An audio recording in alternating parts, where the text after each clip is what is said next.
বিসমিল্লাহ বোঝানোর জন্য 786 লেখা কি জায়েজ আছে? হিংসা করা থেকে কিভাবে বেঁচে থাকবো? তাহাজ্জুদের সময় মাইকে ডাকাডাকি করে ঘুম নষ্টকারীদের বদদোয়া দেওয়া যাবে কিনা? জিন বা শয়তান কি কাউকে হত্যা করতে সক্ষম? রোবট আর মূর্তি কি একই? কিবলার দিকে পা দিয়ে শুয়ে থাকলে গুনাহ হয়? ইউটিউবে অনেক ভিডিও দেখার সময় শুরুতে সালাম দেয়, সেগুলোর জবাব দিতে হবে কি?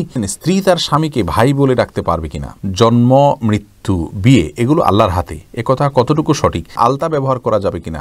লাল ও হলুদ রঙের কাপড় পরা কি ছেলেদের জন্য হারাম? ইনডাইরেক্টলি যৌতুক চাওয়াটা কি গুনাহ হবে? বিয়ের মোহর কিস্তিতে দেওয়া যাবে জায়েজ হবে? মৃত মানুষের জন্য কিভাবে তওবা ইস্তেগফার করব? সুস্থ সবল ব্যক্তিকে কি ভিক্ষা দেওয়া যায়? চল্লিশা পালন করা যাবে কিনা? ব্ল্যাক ম্যাজিক করলে করণীয় কি? সিজদার সময় কি চোখ বন্ধ করে রাখা যাবে? ইয়া নবী সালাম আলাইকা, এসব দুরূদ কতটা ইসলাম সম্মত একটু বুঝিয়ে বলবেন। আকিকা না করলে কি কেউ গুনাহগার হবে? প্রিয় দর্শক, আমাদের কাছে যে প্রশ্নগুলো এসেছে ইতিমধ্যে, তোমাদের থেকে সর্বপ্রথম যে প্রশ্নটি দেখতে পাচ্ছি, ভাই আব্দুল্লাহ, আপনি জানতে চেয়েছেন বিসমিল্লাহ বোঝানোর জন্য 786 লেখা কি জায়েজ আছে?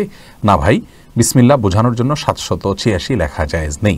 প্রথমত বিসমিল্লাহির রহমানির রহিম এটার কোনো বিকল্প কখনোই হতে পারে না 786, যার কারণে 786 এটা লিখে বিসমিল্লাহির রহমানকে বোঝানোর চেষ্টা করা উচিত নয়। দ্বিতীয়ত হলো যে আমরা এক বক্তব্যে বলেছি যে আসলে আরবি বর্ণের একটা মান বের করে সেটা দিয়ে বিভিন্ন রকমের সংক্ষিপ্ত রূপ নির্ণয় করা ইসলাম শরিয়াত দৃষ্টিকোণ থেকে এটি জায়েজ নাই, এবং এটি শুরু করেছে অমুসলিমরা, অগ্নিপূজকরা, এবং ভারতবর্ষ হয়ে এটি আমাদের এখানে এসেছে, যার কারণে এটিকে আমাদের কোনো অবস্থাতেই গ্রহণ করা উচিত নয়। বিসমিল্লাহির রহমানির রহিম পরিপূর্ণভাবে লিখতে হবে, এভাবে লিখলে বিসমিল্লাহির রহমানির রহিম হক আদায় হবে না।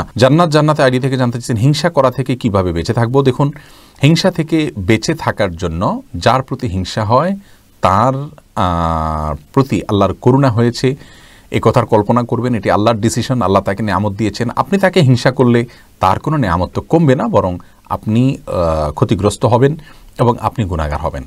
এই কথার কল্পনা করবেন এবং এই কথা আপনি ভাববেন, ইনশাআল্লাহ এর মাধ্যমে আপনাকে আল্লাহ রাব্বুল আলামিন হিংসা থেকে মুক্তি দিবেন। আপনার নিজের মধ্যে যদি হিংসা হয় অন্য কারোর প্রতি, অর্থাৎ তাকে আল্লাহ তাআলা নিয়ামত দিয়েছেন, আমি তাকে হিংসা করা মানে হলো আল্লাহর দেওয়া, আল্লাহর ফয়সালাকে আমি মেনে নিতে পারছি না। এটি অত্যন্ত ডেঞ্জারাস একটি বিষয়। আর যদি আপনার প্রতি কারোর হিংসা হয়, সেখান থেকে আপনি বেঁচে থাকতে চান, তাহলে সেক্ষেত্রে সাধারণত যাদের হিংসা হয় তাদের নজর থেকে আপনি যে বিষয়গুলোর প্রতি হিংসা হয় সেগুলোকে লুকানোর চেষ্টা করবেন। আর যদি না হয় তাহলে সকাল সন্ধ্যার দোয়াগুলো পড়বেন কারোর ক্ষতি থেকে বেঁচে থাকার জন্য, বিশেষ করে সূরা ফালাক পড়বেন বেশি করে, সূরা ইখলাস, সূরা ফালাক, সূরা নাস 3-3 করে সকাল সন্ধ্যা পাঠ করবেন ইনশাআল্লাহ। সেখানে বিশেষ করে সূরা ফালাকে হিংসা থেকে বেঁচে থাকার জন্য পানাহ চাওয়া হয়েছে। গাজী মামুন জানতে চেয়েছেন তাহাজ্জুদের সময় মাইকে ডাকাডাকি করে ঘুম নষ্টকারীদের বদদোয়া দেওয়া যাবে কিনা? যদিও মন থেকে বদদোয়া এমনিতেই চলে আসে। ভাই গাজী মামুন, আপনি ঠিকই বলেছেন, তাহাজ্জুদের সময় মাইকে ডাকাডাকি করা চরম অন্যায় এবং গুনাহের কথা। বিশেষ করে আমাদের সমাজে যেখানে বিভিন্ন ধর্মের মানুষ বসবাস করছেন, ছোট বাচ্চারা আছেন, অসুস্থ মানুষ আছেন, হার্টের রোগী রয়েছেন, সকালে ডিউটি রয়েছে, এরকম মানুষ আছেন। ফজরের সালাতের জন্য আপনার বা পাঁচ ওয়াক্ত নামাজের জন্য আজানের নির্দেশ আছে, তাহাজ্জুদের জন্য তো ডাকার নির্দেশই না ইসলাম শরীয়তে। যেখানে আহ্বান করার নির্দেশনা আছে সেখানে আহ্বান করব, আজান শুধুমাত্র। এর বাইরে তাহাজ্জুদের নামাজের জন্য তো আমাদেরকে ডাকার জন্য নির্দেশ করা হয়নি। অতএব এই ডাকাডাকি করে মাইকে মানুষের ঘুম নষ্ট করলে এটা কবিরা গুনাহ করা হয়। মুসলিম তো সে যার হাত এবং মুখ থেকে অন্যরা নিরাপদে থাকে, তাহলে এখানে নিরাপদ থাকলো না। নফল নামাজের জন্য ডাকাডাকি করা জায়েজ নাই। রাসূল আকরাম সাল্লাল্লাহু আলাইহি ওয়াসাল্লাম শুধু পরিবারের লোকদেরকে ডাকতেন, তাও রমজানের শেষ দশকে। অন্য কোনো সময় কাউকে ডেকে ঘুম থেকে উঠানো এবং মাইক দিয়ে এলাকার মানুষকে ঘুম থেকে উঠানো, ঘুম নষ্ট করা, এটি গুনাহের কথা। তাদের প্রতি বদদোয়া অটোমেটিকলি চলে আসে। আল্লাহ তাআলা মাফ করুন এবং হেদায়েত দেন তাদেরকে। ফাহিম মুনতাশির, আপনি জানতে চেয়েছেন আড়ি থেকে জিন বা শয়তান কি কাউকে হত্যা করতে সক্ষম? জি, তাদেরকে কষ্ট দিয়ে হত্যা পর্যন্ত করে ফেলতে পারে, এটি বিভিন্ন হাদিস দ্বারাও বোঝা যায়। অতএব জিন বা মানুষ হত্যা করে, অনেক সময় এরা জিন মানুষকে হত্যা করে, এটা হতে পারে দুষ্ট জিন, শয়তান যেটাকে বলা হয়। ফয়সাল আহমেদ রাহা জানতে চেয়েছেন রোবট আর মূর্তি কি একই? অনেকটা একই বলতে পারেন। রোবটের সাথে মূর্তির অনেক দিক থেকে মিল আছে। ইসলামী শরিয়াত দৃষ্টিকোণ থেকে রোবট বানানো জায়েজ নাই, এটি গুনাহের কাজ। ওমি, আপনি জানতে চেয়েছেন কেবলার দিকে পা দিয়ে শুয়ে থাকলে গুনাহ হয়, এই কথা কতটুকু সত্য? দেখুন, কেবলার দিকে পাও দিয়ে ঘুমালে বা শুলে আপনার গুনাহ হয় এরকম কোনো কথা হাদিস থেকে বর্ণিত নয়। হাদিসে কেবলার দিকে পা দেওয়ার ব্যাপারে কোনো নিষেধাজ্ঞা নেই। কেবলার দিকে থুতু ফেলতে নিষেধাজ্ঞা রয়েছে, আমরা জানি। কেবলার দিকে পা দিলে সেক্ষেত্রে কোনো নিষেধাজ্ঞা কোরআন এবং হাদিসে কোথাও বলা হয়নি, যার কারণে বিশুদ্ধ মত হলো কেবলার দিকে পা দিলে সরাসরি গুনাহ হবে না। তবে হ্যাঁ, কেবলার প্রতি অসম্মান দেখিয়ে যদি কেউ পা দেয় তাহলে তো সেটা ঈমান ও ভঙ্গের কারণ হতে পারে, শুধু গুনাহ নয়, আরও বেশি হতে পারে। সোহেল রানা জানতে চেয়েছেন ইউটিউবে অনেক ভিডিও দেখার সময় শুরুতে সালাম দেয়, সেগুলোর জবাব দিতে হবে কি? দেখুন, জবাব দিতে পারলে ভালো। বিশেষ করে কমেন্টের মাধ্যমে জবাব দেওয়া উচিত। তবে এই সালামের উত্তর দেয়া সরাসরি ওয়াজিব হবে বলে আমি মনে করি না। তবে যদি আপনি কমেন্টের মাধ্যমে রিপ্লাই দেন সেটা হবে উত্তম এবং উচিত কাজ। বিনয়ের বাহু আইডি থেকে জানতেছেন স্ত্রী তার স্বামীকে ভাই বলে ডাকতে পারবে কিনা? পারবে, অসুবিধা নেই।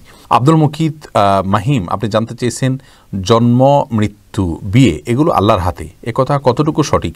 দেখুন, সব কিছুই আল্লাহ রাব্বুল আলামিনের তাকদীরের মাধ্যমে হয়ে থাকে, শুধুমাত্র জন্ম মৃত্যু বিয়ে এগুলো নয়। আমরা যে বলি যে জন্ম মৃত্যু বিয়ে এগুলো আল্লাহর হাতে, এটি আংশিকভাবে আল্লাহ রাব্বুল আলামিনের কুদরতকে, আল্লাহ রাব্বুল আলামিনের তাকদীরকে মেনে নেওয়া। তার মানে বাকিগুলো কার হাতে? বাকিগুলো কি আল্লাহর হাতে? মানে আল্লাহর হাতে না, সবগুলোই আল্লাহ রাব্বুল আলামিনের হাতে। আমাদের কি হবে কি না হবে, কোথায় খাবো কোথায় মারা যাব, সবগুলো আল্লাহ রাব্বুল আলামিন জানেন এবং তার কন্ট্রোল। রেজওয়ানা নাহার রোজ আপনি জানতেছেন আলতা ব্যবহার করা যাবে কিনা? বাহ্যিকভাবে কোনো অসুবিধা নেই। অন্যকে দেখানোর যদি উদ্দেশ্য না থাকে, পরপুরুষকে মানে প্রদর্শন করার মতো যদি কোনো বিশেষ টার্গেট না থাকে, তাহলে সেক্ষেত্রে আপনি এটা ব্যবহার করতে পারেন, কোনো অসুবিধা নেই। আহনাফ তাকে জানতে চেয়েছেন লাল ও হলুদ রঙের কাপড় পরা কি ছেলেদের জন্য হারাম? ভাই আহনাফ, লাল এবং হলুদ রঙের কাপড় পরা ছেলেদের জন্য নিষিদ্ধ, নাজায়েজ। তবে এই লাল এবং হলুদ রঙের কাপড়ের মধ্যে যদি অন্য কোনো রঙের মিশ্রণ থাকে সেটি জায়েজ হবে। রোমানা পারভিন জানতে চেয়েছেন ইনডাইরেক্টলি যৌতুক চাওয়াটা কি গুনাহ হবে? দেখুন বোন, সরাসরি যেটা করা গুনাহ সেটা ঘুরিয়ে ফিরে করাটাও গুনাহ।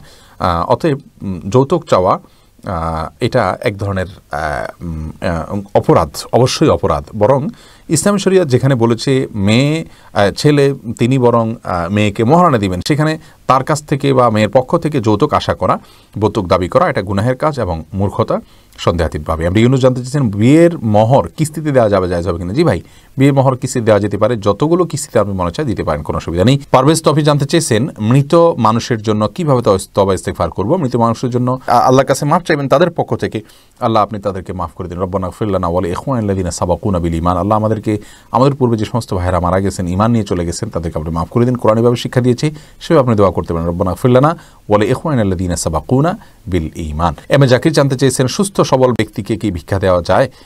তাকে ভিক্ষা না দিয়ে তাকে কাজের দীক্ষিত করা উচিত, সেটা উত্তম। কিন্তু যদি সে নিরুপায় মনে করেন তাহলে ভিক্ষা দিলে যে গুনাহ হবে এমন নয়, ভিক্ষা দিতে পারেন।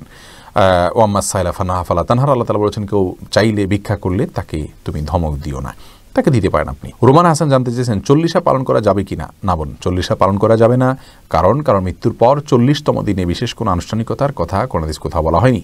শ্রাদ্ধ এটা লিখে যদি আপনি গুগলে সার্চ দেন তাহলে সেক্ষেত্রে শ্রাদ্ধ সম্পর্কে যে ধারণা পাবেন সেখান থেকে আপনি পরিষ্কারভাবে বুঝতে পাবেন এই চল্লিশা ইত্যাদি এগুলো হিন্দুদের বিভিন্ন বিশ্বাস থেকে আমাদের মধ্যে চলে এসছে, ইসলাম এগুলোকে অ্যালাউ করে না। হাসিব গাজী আপনি জানতে চেয়েছেন ব্ল্যাক ম্যাজিক করলে করণীয় কি? সূরা ফালাকের আমলটা বেশি বেশি করবেন, বিশেষ করে সূরা ইখলাস, সূরা ফালাক, তো সূরা নাস। ব্ল্যাক ম্যাজিক থেকে বাঁচার জন্যই এই সূরা ফালাক নাজিল হয়েছে। 3 বার পরে ফু দিবেন খাবারে, পানিতে, এবং এগুলো ব্যবহার করবেন, ইনশাআল্লাহ এটার জন্য উপকার পাবেন। আর বিশেষ করে যারা শরঈ পদ্ধতিতে ভালোভাবে কোরআন হাদিস দিয়ে ঝাড়ফুঁক করে তাদের শরণাপন্ন হবেন। স্নিগ্ধলতা আপনি জানতে চেয়েছেন সিজদার সময় কি চোখ বন্ধ করে রাখা যাবে? আপনি অতিরিক্ত মনোযোগের জন্য মাঝে মাঝে এরকম করতে পারেন, তবে নিয়মিত এরকম না করাই উচিত। ইকবাল হোসেন জানতে চেয়েছেন ইয়া নবী সালাম আলাইকা, এসব দুরূদ কতটা ইসলাম সম্মত একটু বুঝিয়ে বলবেন। দেখুন, ইয়া নবী সালাম আলাইকা এটা সঠিক নয়, বাকি এর অর্থ খারাপ কিছু নয়। হে নবী আপনার প্রতি সালাম বর্ষিত হোক, এখানে নবী আলাইহিস সালামকে সম্বোধন করে বলা কেমন যেন তিনি উপস্থিত আছেন, এটা উচিত নয়। আমরা অনেকে মনে করি নবী সাল্লাল্লাহু আলাইহি সাল্লাম দুরূদ পড়লে হাজির হয়ে যায়, সেই বিশ্বাস থেকে অনেকে বলেন হে নবী, অর্থাৎ তিনি চলে আসছেন, এই বিশ্বাস থেকে বললে এটা জায়েজ নাই। এমনিতে অর্থের দিক থেকে খারাপ নয়। সোহান আপনি জানতেছেন আকিকা না করলে কি কেউ গুনাহগার হবে? আকিকা না করলে কেউ গুনাহগার হবে না, যেহেতু এটাই ওয়াজিব নয়, বিশুদ্ধ মত।